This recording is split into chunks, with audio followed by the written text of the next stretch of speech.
Ibu sudah memberikan kesempatan pada kegiatan hari ini untuk mengamati kegiatan pembelajaran Ibu. Jadi saya ingin mendiskusikan beberapa hal terkait pembelajaran yang Ibu berikan kepada siswa.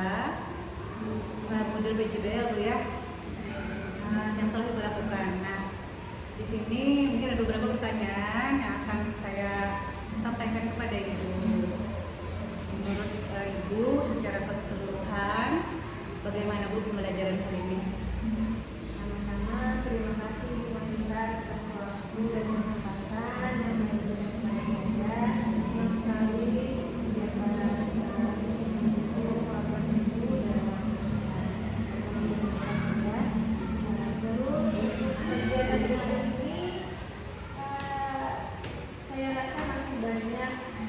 yang perlu berbagi dari diri saya pribadi.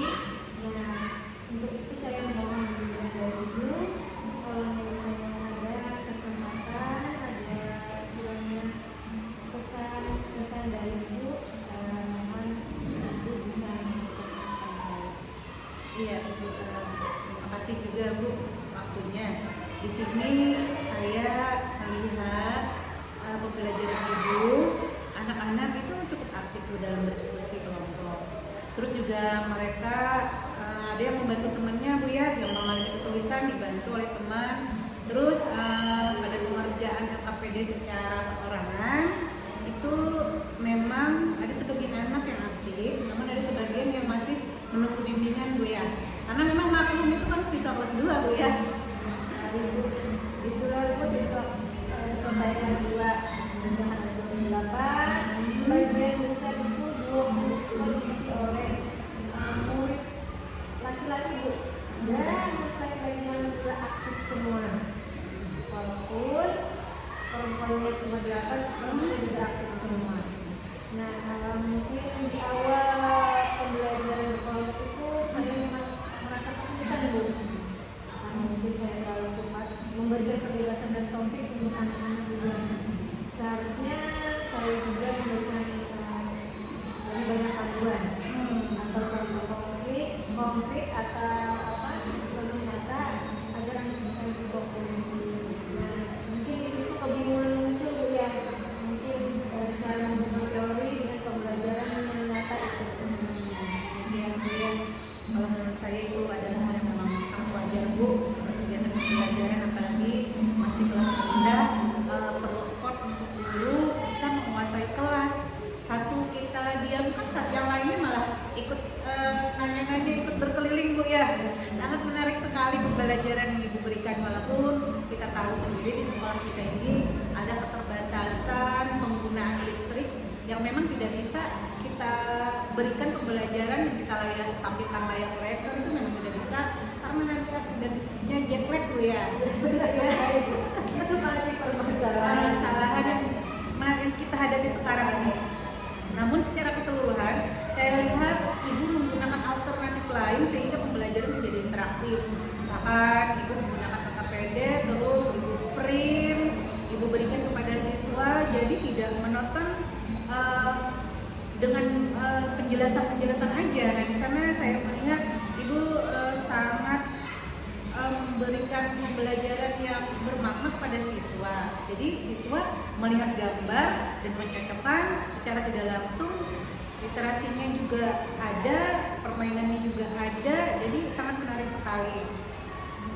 Nah, di sini juga saya juga melihat ada sedikit kesenjangan Bu ya.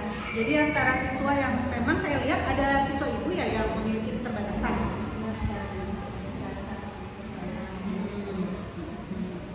Jadi bagaimana cara Ibu mengatasi hal tersebut Bu? Mungkin di awal-awal masih ada penerimaan, belum pernah menangani murid yang seperti itu. Dan beberapa ada juga baru-baru ini menemukan murid yang istilahnya perlu bimbingan khusus dan dari khusus. Tapi perlahan dan seiring waktu kita konsultasikan dengan beberapa pihak, sekolah, dengan teman sejawat, dan yang penting adalah dengan orang tua siswa tersebut. Jadi sudah diskusi juga. Jadi orang tua siswanya juga sudah mengetahui keterbatasan yang dimiliki oleh seluruh guru di sekolah umum, karena anak tersebut memang seharusnya ditangani oleh guru khusus Bu ya. Namun saya lihat Ibu sudah bisa mengkondisikan siswa tersebut sehingga dia bisa belajar dan teman yang pada umumnya yang biasa pada anak pada umumnya juga bisa belajar. Tapi ya mudah-mudahan ya berjalan lancar aja lah Bu. Soalnya apa namanya anak-anak masih berkembang, masih bersemangat, jadi sudah sebenarnya apabila ada sedikit gesekan-gesekan, tapi ya mudah-mudahan tidak terlalu. Jadi sangat bagus sekali Bu ya, apa yang sudah saya dengarkan dan apa yang sudah saya lihat itu memang sudah sama. Jadi usaha Ibu untuk membersamai anak yang berkebutuhan khusus dengan anak yang normal pada umumnya itu sudah terlihat berdiferensiasinya Bu. Nah, terus ada pertanyaan lagi Bu, pendekatan yang digunakan dalam PJBL juga sangat bagus. Terus Ibu juga bisa menghubungkan teori dan praktek sehingga siswa mudah memahami pelajaran yang Ibu sampaikan. Sudah ada kolaborasinya di sana Bu ya. Nah, terutama dalam berbagi ide dan hasil kerja secara lebih efisien. Mungkin Anda bisa memperkenalkan beberapa alat tersebut Bu agar mereka lebih optimal dalam belajar. Kira-kira yang berikutnya itu nanti pembelajaran yang akan Ibu gunakan alat-alatnya itu seperti apa Bu? Betul sekali Bu, saya rasa penggunaan alat kita untuk yang sekarang Bu ya sangat banyak dan sangat membantu. Nah, selain itu saya juga mempentingnya penilaian formatif selama proses hingga akhir pembelajaran. Tapi apakah Ibu bisa Iya betul. Penilaian formatif menurut saya itu memang penting Bu ya, terutama dalam PJBL karena itu juga membantu siswa berada di jalur yang tepat. Ibu juga bisa menggunakan rubrik Bu ya, rubrik yang jelas, tetapi tidak hanya untuk menilai hasil akhir, tetapi juga proses perjalanannya. Jadi pada saat pelaksanaan, apakah siswa ini bisa bekerja sama, apakah siswa ini pasif, apakah mereka aktif. Nah, mungkin di sana bisa terlihat dalam rubrik penilaian. Seperti kemampuan mereka secara bekerjasama tadi yang saya sebutkan Bu ya, dalam memecahkan masalah, juga kemampuan mereka untuk merefleksikan hasil kerja mereka.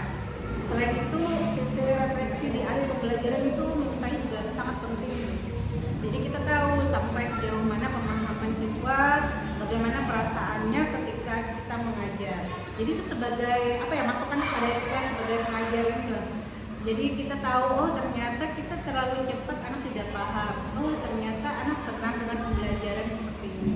Sehingga pada pembelajaran berikutnya sudah ada tuh pandangan kita atau rencana kerja kita seperti apa. Seperti itu Bu ya. Iya Bu, itu strategi yang sangat bagus Bu ya. Iya, masukan Ibu yang seperti itu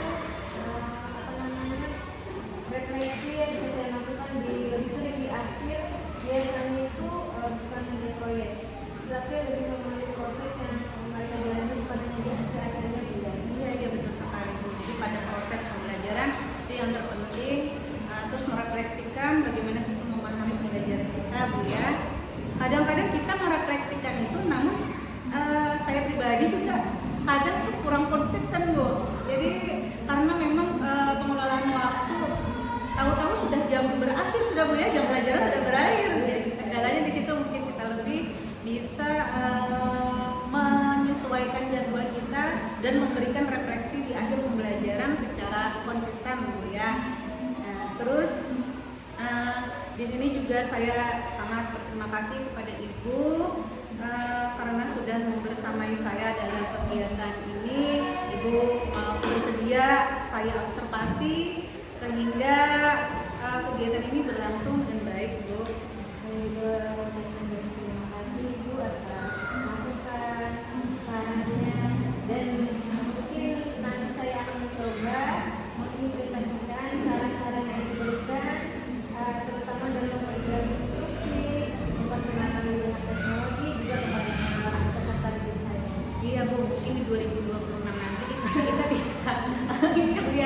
baru bisa kita mau belajar dengan TIK, karena memang problem kita saat ini yang belum terpecahkan itu tadi tidak cukupnya daya listrik di sekolahan kita ini ya. Jadi pembelajaran kita ya salah satu langkahnya ya memang harus kita siasati dengan mungkin menggunakan Canva, kita print, kita kasihkan ke siswa hal tersebut yang kalau untuk ditampilkan tidak bisa sampai di tahun 2026 nanti. Semoga cepat selesai permasalahan ini Bu ya. Jadi terima kasih sekali lagi Bu ya. Saya berusaha terus meningkatkan kualitas pembelajaran saya juga. Saya harap Ibu juga demikian. Kita sama-sama meningkatkan kualitas pembelajaran kita sehingga apa yang menjadi tujuan kita bersama untuk mencerdaskan anak bangsa